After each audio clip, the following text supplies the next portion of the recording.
Friends, মই যেটো আপোনালোকৰ বাবে আজি ফটোশ্বপৰ আৰু এটা ভিডিও লৈ আহিছো যোনটো ভিডিওত আপোনালোকে জানিব পাৰিব PDF ফাইল এটা ফটোশ্বপত কি ধৰণে আপোনালোকে JPG ফৰমেটলৈ ট্ৰান্সফাৰ কৰিব পাৰিব ফটোশ্বপৰ সহায়েৰে আৰু এটা JPG ফৰমেটত থকা পিকচাৰ বা কিবা ডকুমেন্ট আপোনালোকে কি ধৰণে PDF ফৰমেটলৈ আপোনালোকে ট্ৰান্সফাৰ কৰিব পাৰিব এই ফটোশ্বপৰ পৰা আহক তেনেহলে আমি ডাইৰেক্ট কম্পিউটাৰ স্ক্ৰিনত যাওঁ ডাইৰেক্ট ফটোশ্বপত আমি কি ধৰণে কৰিব পাৰিম জানি লওঁ আহক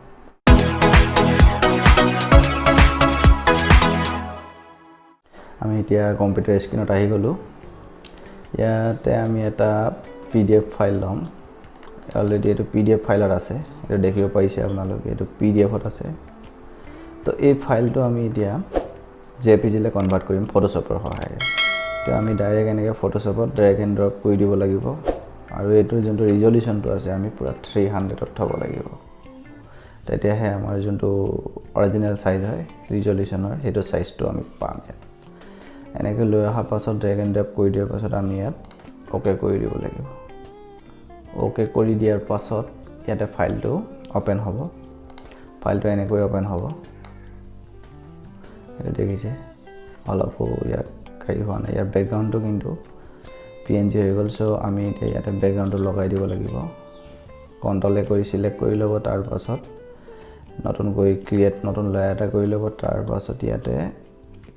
ক্ৰিয়েট নিউ ফিল এডজাষ্টমেন্টত সলিড কালাৰত গুছি যাব সলিড কালাৰত গুছি গৈ ইয়াত হোৱাইট কৰি দিব ব্যাকগ্ৰাউণ্ডটো তাৰ পাছত ইয়াতে কন্ট্ৰল আৰু শিফট ধৰি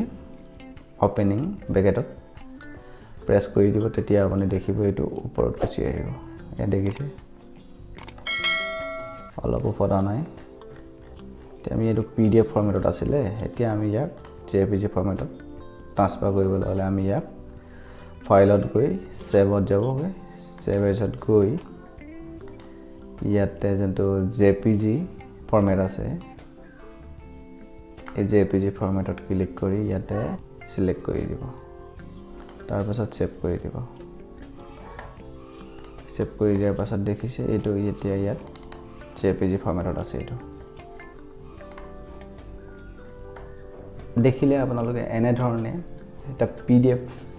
ফৰমেটত থকা ফাইল ফটোশ্বপৰ সহায়েৰে আমি JPG ফৰমেটলৈ ট্ৰান্সফাৰ কৰিব পাৰো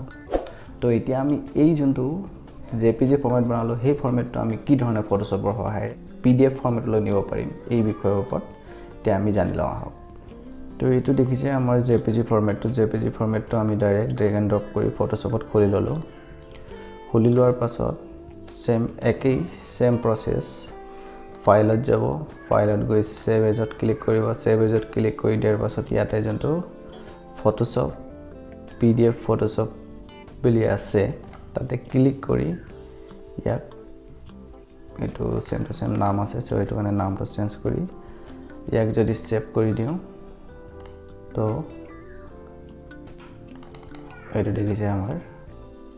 আকৌ PDF ফৰমেটলৈ ট্ৰান্সফাৰ হৈ গ'ল